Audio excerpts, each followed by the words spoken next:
The 2014 Can-Am Outlander XT 500, and four-wheel drive doesn't work.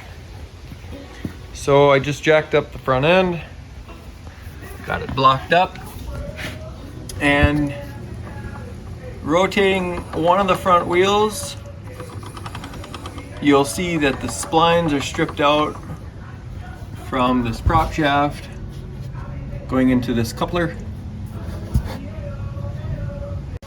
So I ordered up some parts. This is a kit. You can get a couple couplers. This here looks like almost like a seal bushing. Yeah, it's a seal bushing, which actually goes in here for the seal, and then a new shaft. So the plan is figure out how to get the differential forward enough to take all that apart. So I got the back one out. Now trying to get this one out, it actually hit on this bolt, the head did, so I just took a Dremel tool and hit that bolt just a little bit, and now the bolt will come out like that. So with all three diff bolts out, the diff can move, which creates enough clearance to get the shaft out. So we can see these splines here are pretty well shot. And then the mating splines inside here are likely all shot. I believe there's a bolt in there. Yep. So I'll work on taking that bolt out. And I'll probably do is mount the differential, put a bolt or two back in the differential, hold the wheels, and then turn that bolt loose. And again, probably the same with this side, since I have the replacement parts. So it's all new again. So the back one came off pretty easy. Had to tap on it just a little bit. 13mm head, deep socket, worked out well. So for the front one, I got it just sitting on the ground, sit the four-wheeler on the ground, and I was able to hold it enough and crack it loose. So just continue to remove it,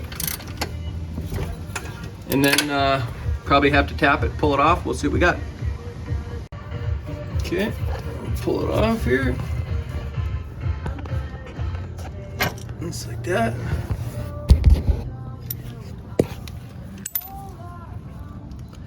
Yeah, you can see it's rounded off in there right where these splines were. So that makes sense. Check the new stuff, make sure it's going to be the same, which I'm pretty sure it is. And you can see here they got that seal on there, or that smooth wear ring for the seal. Not too bad of a job. So this looks to all be the same.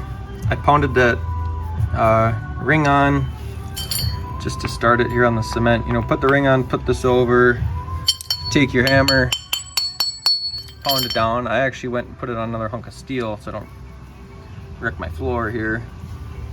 But yeah, then put everything back together in reverse order. I'll do a video once I get the shaft back in. So there you have it. Bolts are back in the diff. Shaft is installed. I hope it's the right way. Should probably look it up, because it's the same way it was when it came off. Doesn't necessarily mean it's right. I will give that a check and confirm and add 2 more hose clamps. So I did check the diagram. That appears to be correct orientation. Added 2 zip ties on there, tighten them up pretty good. I think it'll be fine. If this ever has to get changed down the road, I mean, easy enough job. Guy can get in there and do it again. So there you have it. Changing the front drive shaft, prop shaft, four-wheel drive shaft, whatever you want to call it, shaft and mating couplers. There you have it. Woohoo! Yeah!